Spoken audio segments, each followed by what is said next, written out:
It's time for DJ Rocky's Secret Files.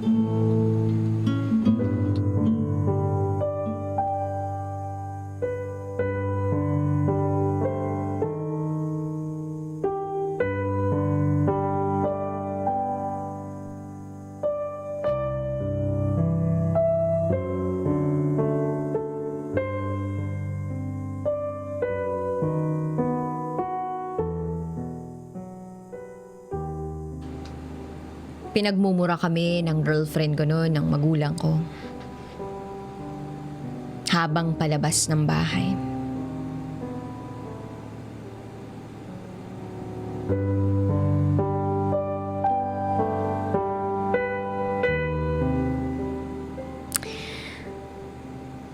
Itago niyo ako sa pangalang Annabelle.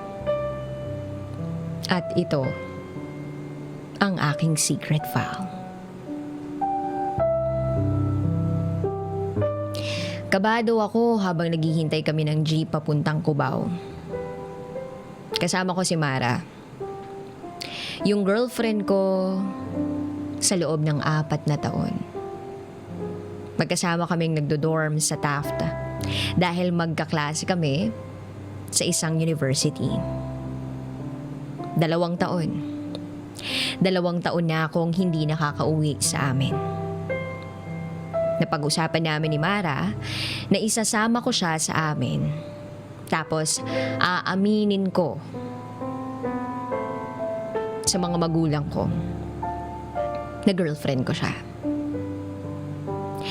Sa totoo lang, ayaw niyang mag-out pa ako sa pamilya ko. Pero ako yung nagpumilit. Kasi gusto kong maging proud ako.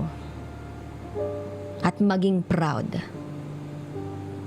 siya sa akin. Kahit noon pa man na may boyfriend ako, sinasabi ko sa kanila kahit ayaw nila sa tao. At least, naging totoo lang ako. Kung sakaling ano man yung mangyari, alam ng mga magulang ko kung sinong tao ang nakakasama ko. Pagdating ng Lipa, hindi na ako mapakali. Malapit na kaming bumaba. Pagsakay sa trike, may imagine ko na yung mga sasabihin nila. May kasama ka palang tomboy. O kaya pumatol ka na sa T-Bird? Ayokong mapahiya si Mara, kaya pinangunahan ko na siya. At ang sabi ko sa kanya ay, kahit anong sabihin nila, huwag mo seryosohin.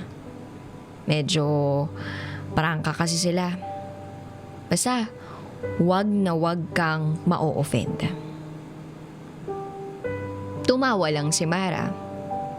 Kasi, sanay naman daw siya sa mga ganong salita.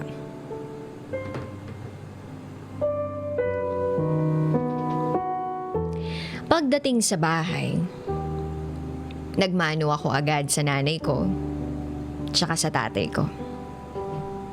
Tsaka ako pinakilala si Mara sa kanilang lahat. Nanunuri ang mga tingin nila. Head to toe, ika nga nila. Inaya kaming kumain dahil lunch na. Habang kumakain, nagsimula nang magsalita ang nanay ko. Tomboy ka ba, iha? Sabi ng nanay ko kay Mara. Pinisil ko yung hita ni Mara pero tinapik lang niya. Opo. Yan ang sagot niya. Nakatingin sa kanya ang bungkong angkan ko.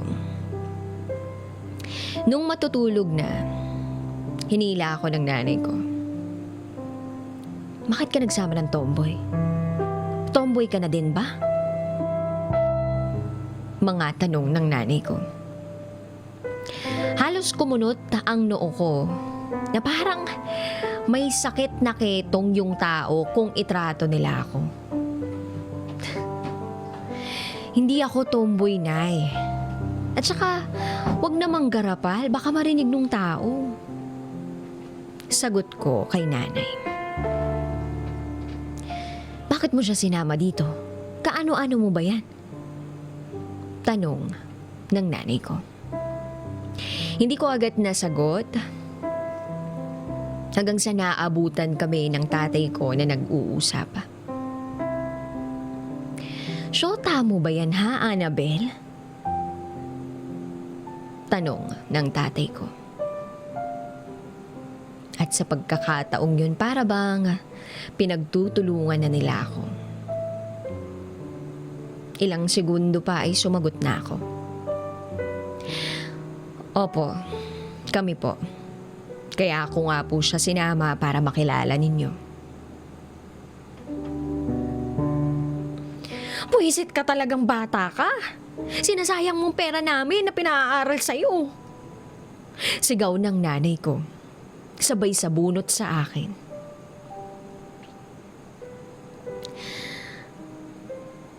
At ang sabi ko ay, wala naman po akong ginagawang masama. Nag-aaral pa din ho ako ng maayos. Walang naaapektuhan. Paliwanag ko. Sinigawan na din ako ng tatay ko. At talagang dinala mo pa talaga dito sa bahay? Hala, layas! Huwag kang makabalik-balik hanggat immoral ka. Immoral ka, nakakahiya, nakakadiri. At yun yung mga huling salitang narinig ko sa kanila. Dali-dali akong pumunta ng kwarto. Obvious na narinig ni Mara dahil hindi pa rin siya nagpapalit ng damit. Intact pa ang mga bag namin. Umiiyak akong nag-aya na umalis. Pinagmumumura kami ng mga magulang ko habang palabas ng bahay.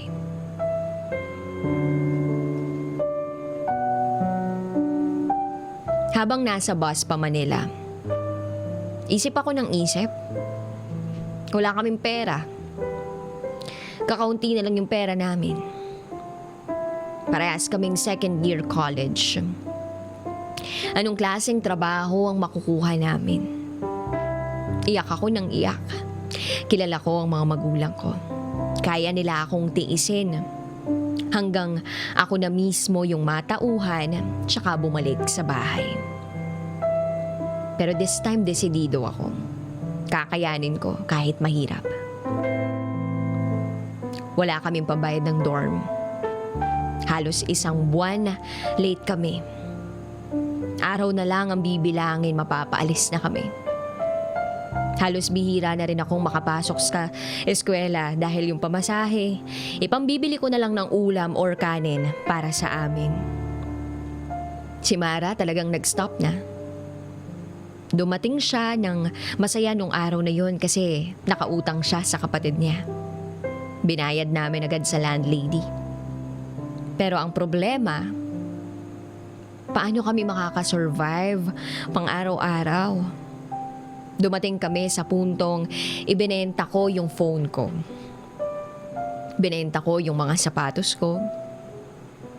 Hanggang sa maubos namin lahat ng bagay na pwede naming maibenta. Makasurvive lang. Nag-isip na din kaming umuwi sa kanya-kanyang bahay. Dumating sa punto na tinataboy na niya ako dahil naaawa na siya sa kalagayan ko. Halos mamayat kaming pareho. Halos masaid namin yung space sa napkin namin dahil wala na kaming pamalit. Ganun kami naging hikahos. At dumating din yung kinakatakot namin. Napaalis kami sa dorm. Nakitira kami sa mga kaibigan, pinaalis ng mga kaibigan, natulog sa simbahan, nabuhay na tig-isang tinapay lang yung kinakain. Kala namin, wala nang maghihiwalay na. Maghihiwalay na kami. Kasi uuwi na ako sa amin eh. Buti na lang, nagbaka sakali siyang lumapit sa atin niya kung saan may gabundok kaming utang. Pinautang siya for the last time. Pero nag-iwan ng isang kondisyon. ibili daw namin ng 5 biik na baboy. Oo. Umuwi kami sa probinsya nila sa Bulacan. At papaalagaan sa amin yung mga biik na yun. Doon daw kami magsimula. Wala kaming alam sa ganong klaseng negosyo, pero nakita kong desidido si Mara. Na-witness ko kung paano siya magbike ng sidecar, kakakolekta ng kaning baboy sa palengke. Siya mismo ang nag-alaga sa mga biik. Hanggang sa lumaki. Hanggang naibenta namin. Hanggang bumilis siya ng dagdag biik. Tapos dumami yung alaga namin. In short, naging okay din kamo. Pawis, dugo, yung nilaan namin. At pagkatapos ng 3 taon, good na good yung business namin. Nag-start na rin kaming mag-alaga ng manok. Hanggang sa isang araw, biglaan akong kinontak ng nanay ko. Dali-dali akong pinuntahan sa Bulacan. Humihingi ng tulong. Kailangan daw i-bypass operation ng tatay ko. At hindi daw nila kayang tustusan yung mga gastusin. Tapos naaalala ko yung pagtaboy nila sa amin. Yung mga masasakit na salitang binitiwan nila. Yung impyerno na dinaanan namin bago kami nakarating sa sitwasyon na to. Naging matigas yung puso ko. Tinaboy ko din siya. Total, sabi niya, wala na siyang anak na tulad ko. So bakit sa akin sila lumalapit ngayon? Hinatid ni Mara yung nanay kong umiiyak palabas ng gate.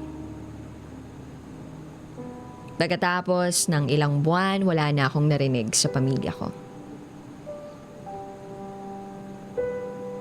Isang araw, hindi ko sinasadyang sagutin yung phone ni Mara dahil tunog ng tunog.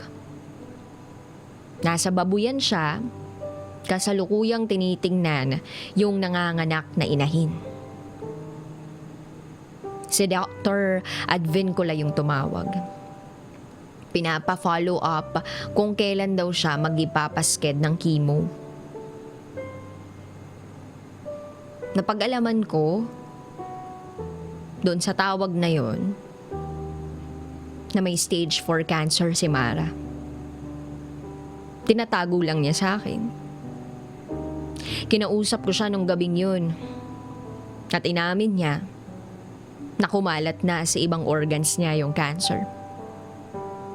Ayaw niyang magpakimo dahil sayang lang daw sa pera. Mamamatay din naman daw siya. Pero ako, nagpupumilit. Pinaschedule ko agad yung chemo niya pero pinigil niya ako. Hindi na daw namin afford. Kasi binigay niya yung sinisave niyang pang-chemo expenses sa nanay ko nung lumapit sa amin last year. Halos madurog yung puso ko. Yung buong pagkatao ko. At ang sabi niya, na hindi ko makakalimutan. Pag nawala daw siya, at least, buo pa daw yung pamilya ko para alagaan ako. Grabe. Galit na galit ako sa mundo noon. Tinawagan ko yung nanay ko para sumbatan. Pero inunahan niya ako ng salita ng pagpapasalamat kay Mara. Life saver daw, sabi niya. Patawad daw sa mga salitang nabitawan nila noon. At ilang taon daw nilang pinagsisisihan yun. Hindi ako makasalita. Kapalit ng buhay ng tatay ko ay buhay ni Mara. At wala akong ibang nasabi sa nanay ko kundi, Ako ang kailangang magpatawad sa inyo. Sabay baba ako ng telepono.